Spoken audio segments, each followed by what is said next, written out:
Hello class 6, this is Ruchi and welcome to my channel. बच्चे, मेरा नाम रुचि है और मैं हूँ आपकी न्यू हिंदी टीचर। ठीक है, आपको पूरा हिंदी का सिलेबस मैं कंप्लीट कराने वाली हूँ। तो चलिए अपना हिंदी बुक स्टार्ट कर लें।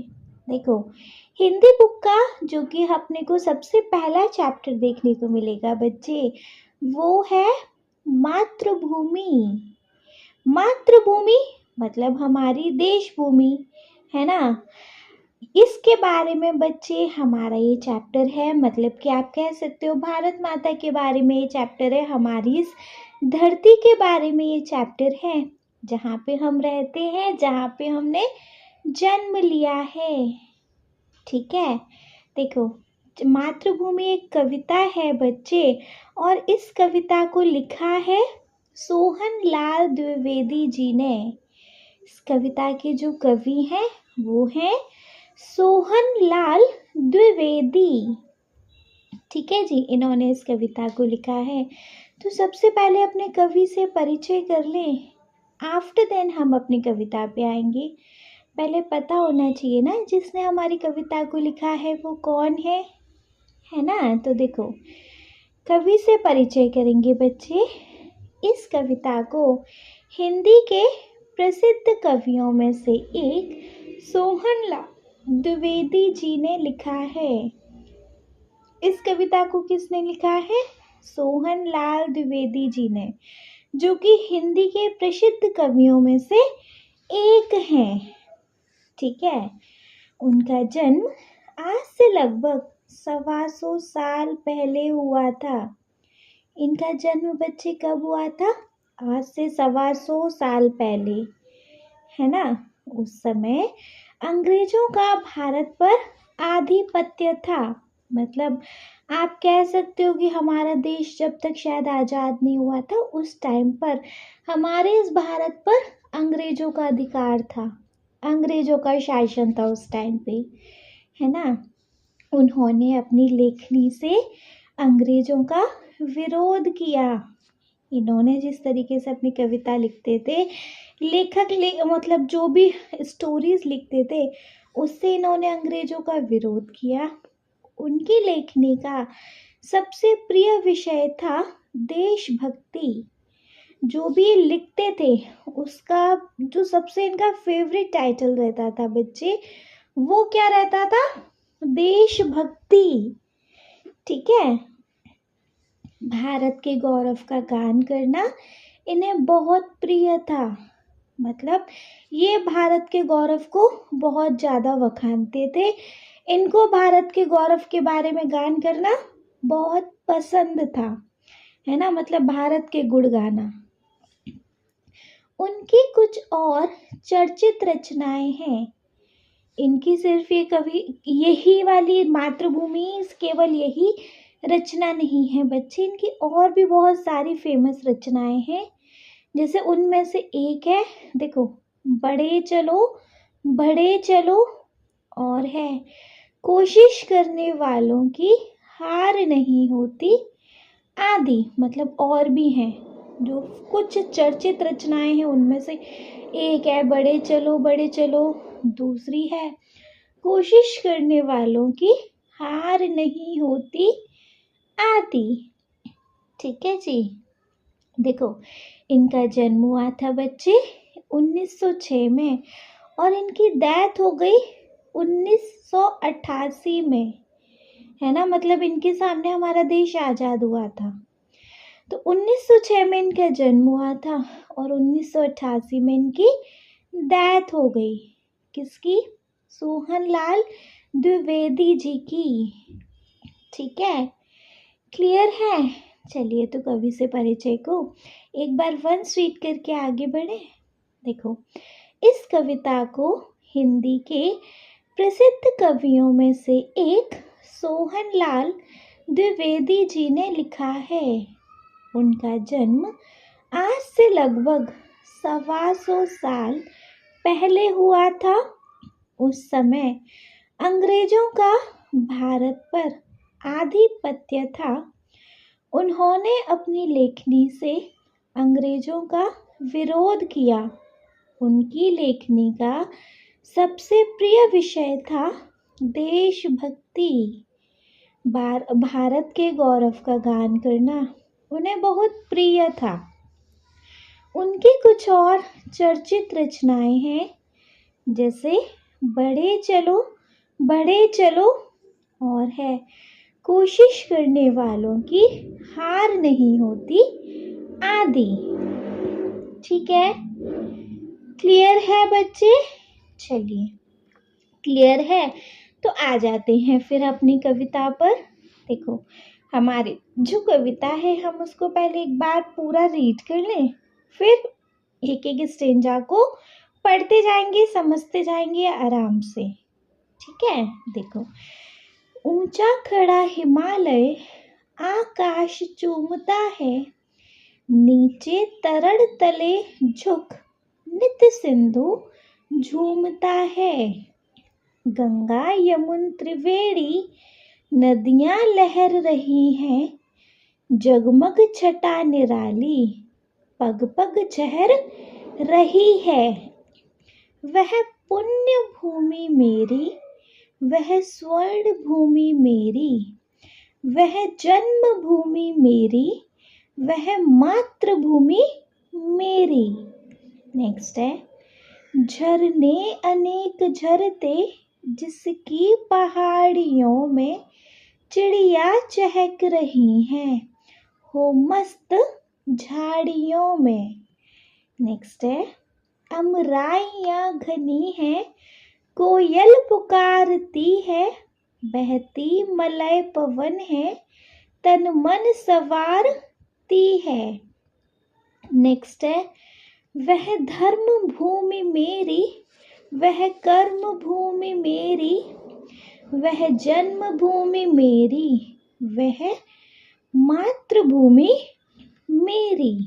नेक्स्ट है, जन्मे जहाँ थे रघुपति, जन्मी जहाँ थी सीता, श्री कृष्ण ने सुनाई वंशी पुनीत गीता। गौतम ने जन्म लेकर जिसका सुयश बढ़ाया, जग को दया सिखाई, जग को दिया दिखाया। नेक्स्ट है, वह युद्ध भूमि मेरी, वह बुद्ध भूमि मेरी, वह मातृभूमि मेरी, वह जन्मभूमि मेरी। ठीक है जी, ये है हमारी ओवरऑल कविता। देखो, अगर हम इस कविता को देखें तो यह कविता महान कवि सोहनलाल द्विवेदी द्वारा रचित है। अगर हम इस पूरी कविता का व्याख्या करें तो, जिसमें भारत की प्राकृतिक सुंदरता, सांस्कृतिक गौरव, धार्मिक महत्व और ऐतिहासिक योगदान को दर्शाया गया है। कवि ने भारत की भव्यता को मातृभूमि के रूप में पूजनीय बताते हुए इसका गौरवगान किया है। ठीक है, क्लियर है? चलो, क्लियर है तो देखेंगे इसकी फर्स्ट लाइंस, मतलब फर्स्ट 4 लाइन देखेंगे पहले। ऊंचा खड़ा हिमालय आकाश चूमता है, नीचे चरण तले झुक नित सिंधु झूमता है। देखो, कहाँ से बताएं? हिमालय, आपको पता है हिमालय पर्वत के बारे में। आकाश चूमता है, ऊंचा खड़ा हिमालय आकाश चूमता है, मतलब हिमालय पर्वत अपने इतना विशाल है, इतना बड़ा है कि ऐसा लगता है मानो कि वह आकाश को चूम रहा है, आकाश को छूने जैसा प्रतीत होता है। जो हिमालय पर्वत है वो इतना बड़ा और इतना विशाल है ना, कि ऐसा लगता है जैसे वो आसमान छू रहा हो, है ना। और नीचे चरण तले झुक नित सिंधु झूमता है। देखो, सिंधु मतलब होता है बच्चे समुद्र, है ना। जैसे कि इतना ऊंचा हिमालय हिमालय इतना ऊंचा है कि ऐसा लगता है कि जैसे वो आकाश चूम रहा हो। और दूसरी तरफ जो सिंधु है, जो समुद्र है, नीचे चरण तले झुक नित सिंधु झूमता है। तो दूसरी तरफ नीचे समुद्र लहरों के साथ झूमता है, वह अपनी चंचलता को दर्शाता है ना। तो यहाँ पे इन पंक्तियों में बच्चे भारत के उत्तर में स्थित हिमालय और दक्षिण में स्थित महासागर का सुंदर चित्रण है ना। तो जी इन लाइंस में हमने क्या देखा, ऊंचा खड़ा हिमालय आकाश चूमता है, नीचे चरण तले झुक नित सिंधु झूमता है। तो इन पंक्तियों में कवि भारत की प्राकृतिक सुंदरता का वर्णन करते हैं। हिमालय पर्वत अपनी विशालता और ऊंचाई के कारण आकाश को छूने जैसा प्रतीत होता है। दूसरी ओर नीचे समुद्र लहरों के साथ झूमता है और अपनी चंचलता को दर्शाता है। यह भारत के उत्तर में स्थित हिमालय और दक्षिण में स्थित महासागर का सुंदर चित्रण है। ठीक है, क्लियर है? चलिए क्लियर है तो अपने नेक्स्ट पद को देखेंगे, मतलब नेक्स्ट 4 लाइन्स देखेंगे। नेक्स्ट 4 लाइन्स है हमारी जी, गंगा यमुन त्रिवेणी नदियां लहर रही हैं, जगमग छटा निराली पग पग चहर रही है।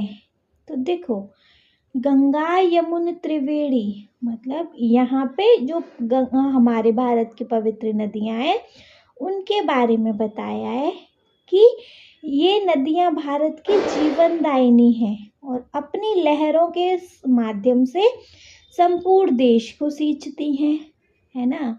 गंगा यमुन त्रिवेणी नदियाँ लहर रही हैं।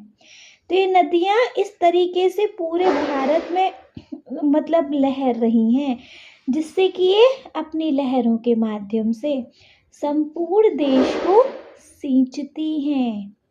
जगमग छटा निराली पग पग चहर रही है। तो उनके जल से समस्त भूमि पवित्र और उपजाऊ बनती है। तो यहाँ नदियों की अनुपम शोभा और उनके महत्व को रेखांकित किया गया है ना। तो देखो गंगा यमुन त्रिवेणी नदियाँ लहर रही हैं, जगमग छटा निराली पग पग चहर रही है।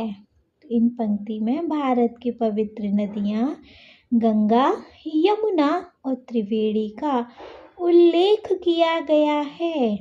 ये नदियाँ भारत की जीवनदायिनी हैं और अपनी लहरों के माध्यम से संपूर्ण देश को सींचती हैं। उनके जल से समस्त भूमि पवित्र और उपजाऊ बनती है। यहाँ नदियों की अनुपम शोभा और उनके महत्व को रेखांकित किया गया है। ठीक है, क्लियर है? चलो क्लियर है तो अपना तीसरा पद देखेंगे, मतलब अपनी नेक्स्ट 4 लाइन्स देखेंगे जो कि हैं, वह पुण्य भूमि मेरी, वह स्वर्ण भूमि मेरी, वह जन्मभूमि मेरी, वह मातृभूमि मेरी।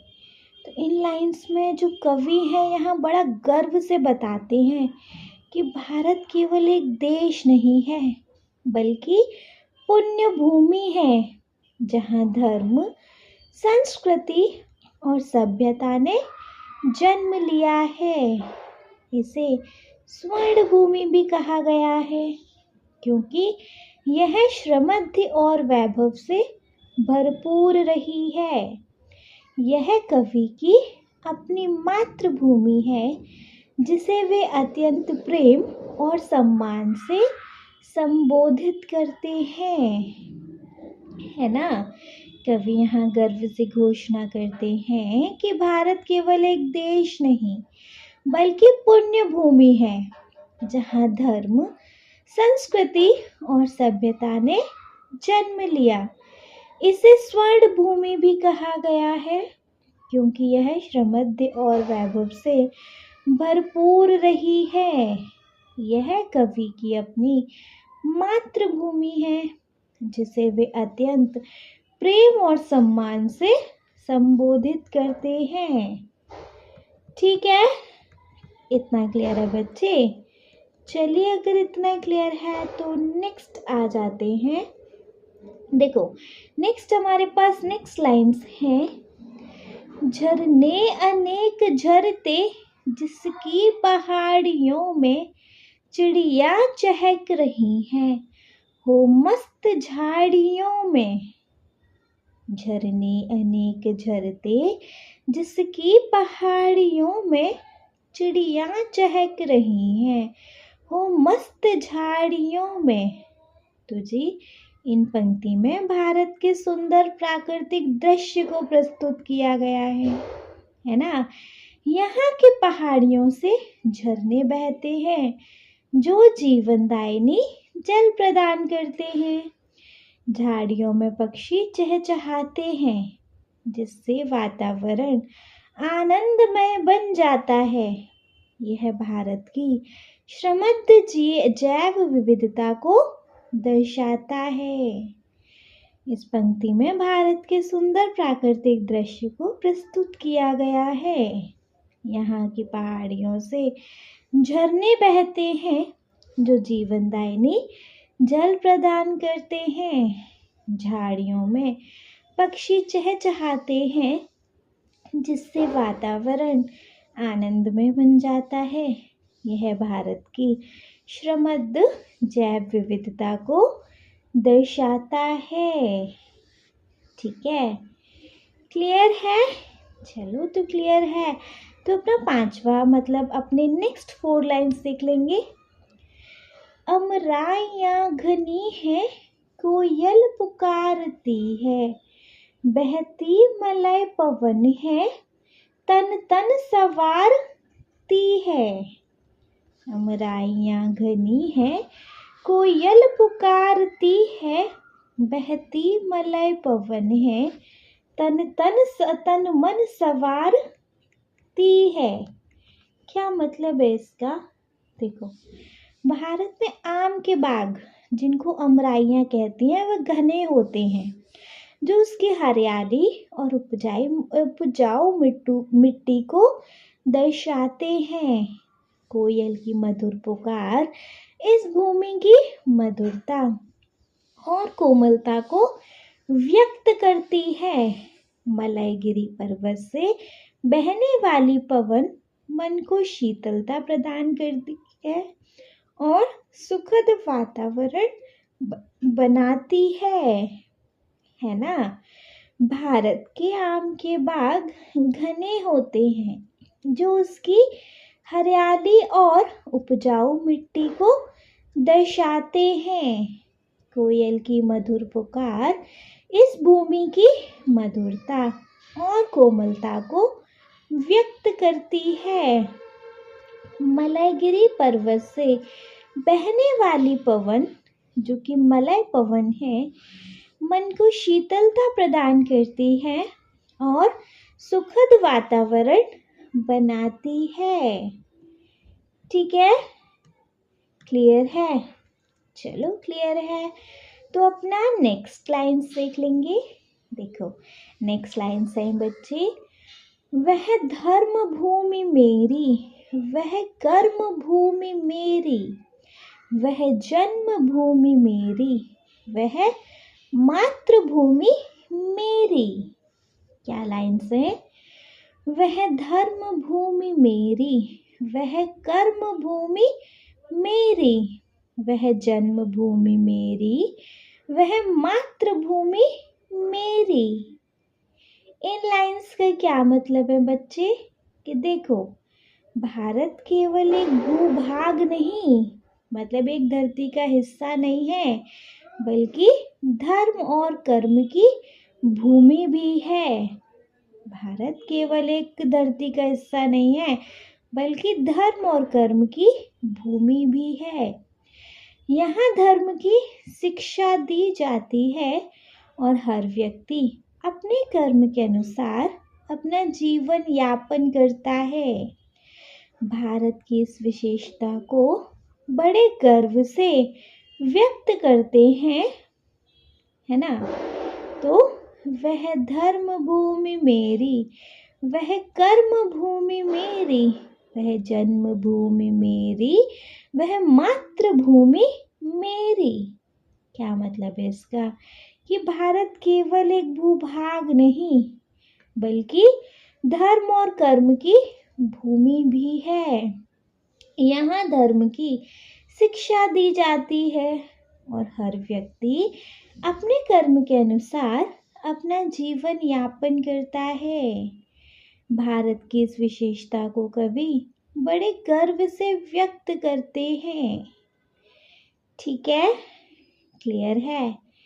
चलो तो नेक्स्ट लाइन्स देखें अपनी।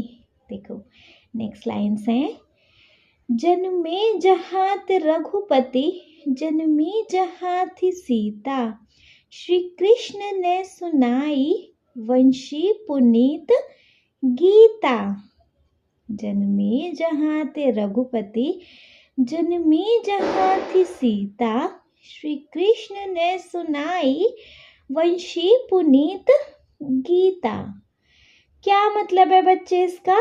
देखो इसका मतलब है कि इन पंक्ति में भारत के धार्मिक और ऐतिहासिक महान पुरुषों का वर्णन किया गया है। रघुपति मतलब भगवान श्री राम और माता सीता का जन्म यहीं हुआ था। भारत श्री कृष्ण ने इसी भूमि पर गीता का ज्ञान दिया था, जो पूरी दुनिया के लिए प्रेरणादायक है ना। इन पंक्ति में भारत के धार्मिक और ऐतिहासिक महान पुरुषों का वर्णन किया गया है। रघुपति मतलब भगवान राम और माता सीता का जन्म यहीं हुआ था। भगवान श्री कृष्ण ने इसी भूमि पर गीता का ज्ञान दिया था, जो पूरी दुनिया के लिए प्रेरणादायक है। ठीक है, क्लियर है बच्चे? चलिए नेक्स्ट लाइन्स देख लें। नेक्स्ट लाइन्स हैं, गौतम ने जन्म लेकर जिसका सुयश बढ़ाया, जग को दया सिखाई, जग को दिया दिखाया। गौतम ने जन्म लेकर जिसका सुयश बढ़ाया, जग को दया सिखाई, जग को दिया दिखाया। इन लाइन्स का क्या मतलब है? देखो, गौतम ने जन्म लेकर जिसका सुयश बढ़ाया, मतलब यहाँ भगवान गौतम बुद्ध का उल्लेख किया गया है, जिन्होंने भारत की प्रतिष्ठा को पूरे विश्व में बढ़ाया। उन्होंने अहिंसा, करुणा और दया का संदेश दिया और दुनिया को सत्य और ज्ञान के मार्ग पर चलने की प्रेरणा दी, है ना। तो गौतम ने जन्म लेकर जिसका सुयश बढ़ाया, जग को दया सिखाई, जग को दिया दिखाया। क्या मतलब है बच्चे इसका? तो इसका मतलब है, यहाँ भगवान गौतम बुद्ध का उल्लेख किया गया है, जिन्होंने भारत की प्रतिष्ठा को पूरे विश्व में बढ़ाया। उन्होंने अहिंसा, करुणा और दया का संदेश दिया और दुनिया को सत्य और ज्ञान के मार्ग पर चलने की प्रेरणा दी। ठीक है, क्लियर है बच्चे? अच्छे से समझ आ रहा है? अगर अच्छे से समझ आ रहा है तो कमेंट बॉक्स में अच्छे अच्छे कॉम्प्लीमेंट कमेंट करेंगे आप, है ना। नहीं समझ में आ रहा है तो अपने उधर डाउट्स ड्रॉप कर दीजिएगा, ठीक है। क्लियर है। चलो 9th वाला आई मीन टू से कि लास्ट लाइन्स देख ली जाए। लास्ट लाइन्स हैं, वह युद्ध भूमि मेरी, वह बुद्ध भूमि मेरी, वह मातृभूमि मेरी, वह जन्मभूमि मेरी। क्या लाइन्स हैं? वह युद्ध भूमि मेरी, वह बुद्ध भूमि मेरी, वह मातृभूमि मेरी, वह जन्मभूमि मेरी। तो यहाँ कभी बच्चे बड़ा गर्व से कह रहे हैं कि ये भारत मेरी युद्ध भूमि भी है, बुद्ध भूमि भी, मेरी यही भारत मातृभूमि भी है और जन्मभूमि भी। क्यों कह रहे हैं? देखो, भारत केवल ज्ञान और धर्म की भूमि ही नहीं बल्कि वीरता की भूमि भी है। यहाँ कई महायुद्ध लड़े गए हैं जहाँ वीरों ने अपने देश के लिए बलिदान दिया। साथ ही यह बुद्ध की भूमि भी है। मतलब देखो, यह भूमि भैया युद्ध भूमि क्यों है? क्योंकि यहाँ कई महायुद्ध लड़े गए हैं, है ना। यहाँ पर वीरों ने अपने देश के लिए अपनी जान का बलिदान दे दिया, तो यह मेरी युद्ध भूमि है। बुद्ध भूमि क्यों है? क्योंकि जिसने शांति, प्रेम और अहिंसा का संदेश दिया वो बुद्ध भी इसी भूमि पर जन्मे थे, है ना। तो ये बुद्ध भूमि भी इसलिए है। और कवि यहाँ बड़े गर्व से कह रहे हैं कि देखो, यही भारत मेरी मातृभूमि है और मेरी जन्मभूमि है, कि मेरा जन्म भी बच्चे इसी भूमि पर हुआ है ना। समझ आ रहा है ना। तो जी हमने इन लाइंस में क्या देखा? पहले लाइंस पढ़ेंगे। वह युद्ध भूमि मेरी, वह बुद्ध भूमि मेरी, वह मातृभूमि मेरी, वह जन्मभूमि मेरी। तो बच्चे यहाँ पर कवि बड़े गर्व से कह रहे हैं ये युद्ध भूमि मेरी है, यही बुद्ध भूमि मेरी है, ये मेरी मातृभूमि है और ये मेरी जन्मभूमि भी है ना। तो भारत केवल ज्ञान और धर्म की भूमि ही नहीं बल्कि वीरता की भूमि भी है। यहाँ कई महायुद्ध लड़े गए हैं जहाँ वीरों ने अपने देश के लिए बलिदान दिया। साथ ही यह बुद्ध की भूमि भी है जिसने शांति, प्रेम और अहिंसा का संदेश दिया। कवि गर्व से इसे अपनी मातृभूमि कहते हैं, है ना जी। क्लियर हुआ? समझ आया बढ़िया से? तो देखो, इस कविता को लिखा है हमारे सोहनलाल द्विवेदी जी ने और इसके साथ ही कविता तो हो गई दी एंड। लेकिन बच्चे अभी क्या दी एंड नहीं हुआ। एक बार हम हर एक्सप्लेनेशन वीडियो के बाद उस हर एक्सप्लेनेशन वीडियो का एक शॉर्ट रिकैप देखेंगे, है ना, जिससे कि हमें बच्चे पता लग जाएगा कि हमारे इस चैप्टर में हमने क्या पढ़ा।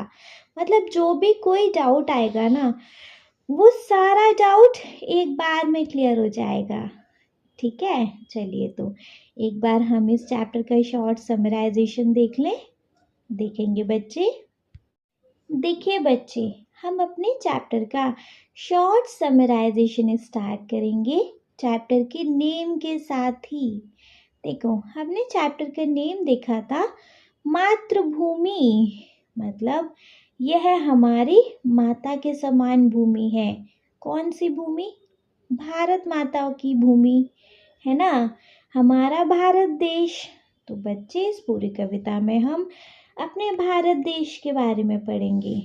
सबसे पहले अपनी पूरी कविता को पढ़ लिया जाए।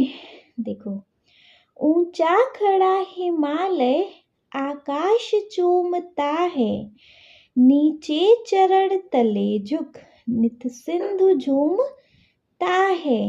गंगा यमुन त्रिवेणी नदियां लहर रही हैं, जगमग छटा निराली पग पग चहर रही है। वह पुण्य भूमि मेरी, वह स्वर्ण भूमि मेरी, वह जन्म भूमि मेरी, वह मातृभूमि मेरी। झरने अनेक झरते जिसकी पहाड़ियों में चिड़िया चहक रही हैं, हो मस्त झाड़ियों में। नेक्स्ट है, अमराइयाँ घनी है, कोयल पुकारती है, बहती मलय पवन है, तन मन संवारती है। नेक्स्ट लाइन्स हैं बच्चे, वह धर्म भूमि मेरी, वह कर्म भूमि मेरी, वह जन्म भूमि मेरी, वह मातृभूमि मेरी। नेक्स्ट है, जन्मे जहाँ ते रघुपति, जन्मी जहाँ ती सीता, श्री कृष्ण ने सुनाई वंशी पुनीत गीता। गौतम ने जन्म लेकर जिसका सुयश बढ़ाया, जग को दया सिखाई, जग को दिया दिखाया।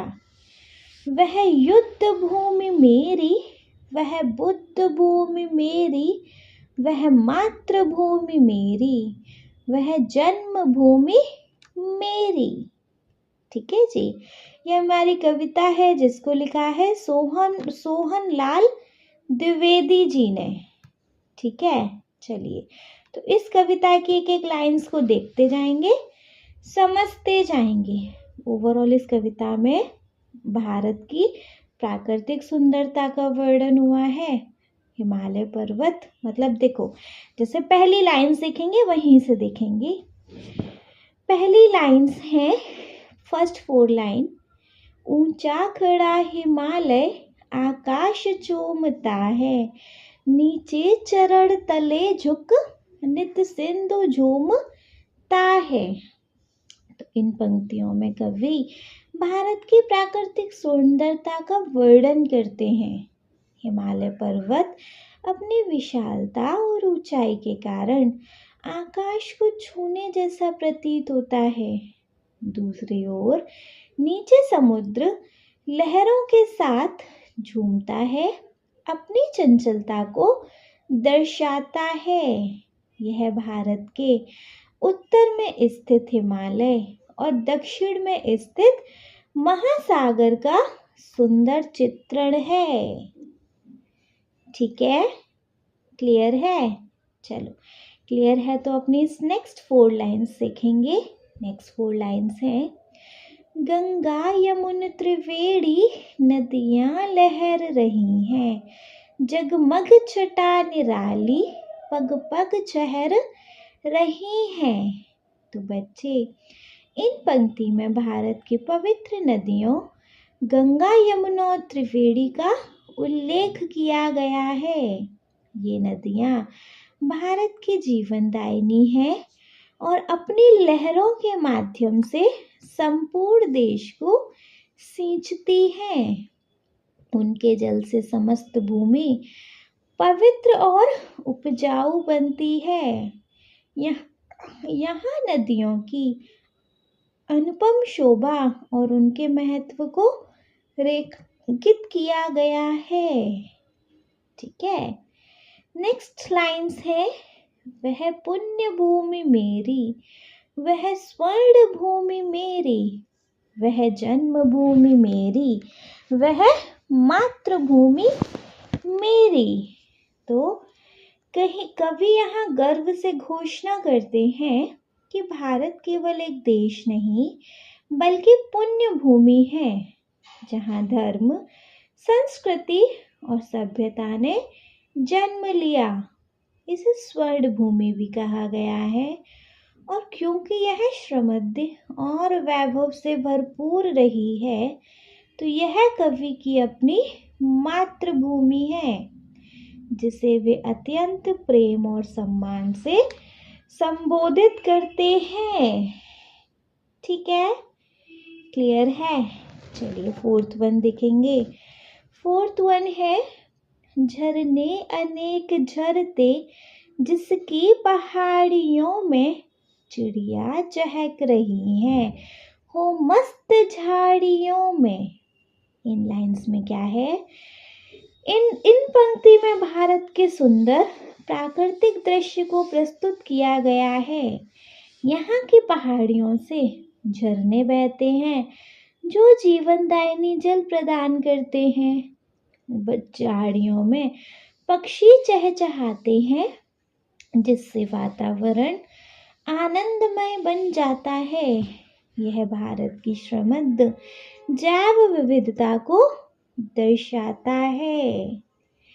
ठीक है, नेक्स्ट 4 लाइन्स देखेंगे तो, अमराइयाँ घनी है कोयल पुकारती है, बहती मलय पवन है तन मन संवारती है ना। तो इन लाइन्स में भारत में आम के बाग घने होते हैं जो उसकी हरियाली और उपजाऊ मिट्टी को दर्शाते हैं। कोयल की मधुर पुकार इस भूमि की मधुरता और कोमलता को व्यक्त करती है। मलयगिरी पर्वत से बहने वाली पवन मन को शीतलता प्रदान करती है और सुखद वातावरण बनाती है। ठीक है, क्लियर है।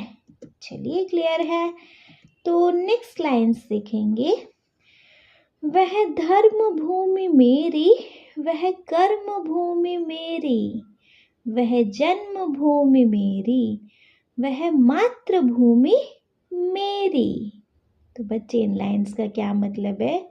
देखो, भारत केवल एक भूभाग नहीं बल्कि धर्म और कर्म की भूमि भी है। यहाँ धर्म की शिक्षा दी जाती है और हर व्यक्ति अपने कर्म के अनुसार अपना जीवन यापन करता है। भारत की इस विशेषता को कवि बड़े गर्व से व्यक्त करते हैं। ठीक है, क्लियर है। चलो नेक्स्ट 4 लाइन्स सीखेंगे। जन्मे जहाँ ते रघुपति, जन्मी जहाँ ती सीता, श्री कृष्ण ने सुनाई वंशी पुनीत गीता। तो बच्चे इन लाइन्स में है कि भारत के धार्मिक और ऐतिहासिक महान पुरुषों का वर्णन किया गया है। रघुपति और माता सीता का जन्म यही हुआ था। भगवान श्री कृष्ण ने इसी भूमि पर गीता का ज्ञान दिया था जो पूरी दुनिया के लिए प्रेरणादायक है। ठीक है, नेक्स्ट 4 लाइन्स है। गौतम ने जन्म लेकर जिसका सुयश बढ़ाया, जग को दया सिखाई, जग को दिया दिखाया।